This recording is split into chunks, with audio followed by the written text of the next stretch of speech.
কেউ যদি কোরআনের কাছে জিজ্ঞাসা করে, কোরআন তুমি কোথা থেকে নাজিল হয়েছ, কে তোমাকে নাজিল করেছে, এই প্রশ্ন যদি কেউ কোরআনের কাছে করে, কোরআন নিজেই তার জবাব দিতে পারে কিনা?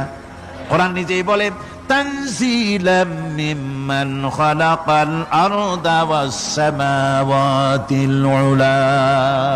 এই কোরআন নাজিল করেছেন তিনি, যিনি ওই সুউচ্চ আকাশ আর জমিনকে যিনি সৃষ্টি করেছেন, সেই আল্লাহ আমারে নাজিল করেছেন।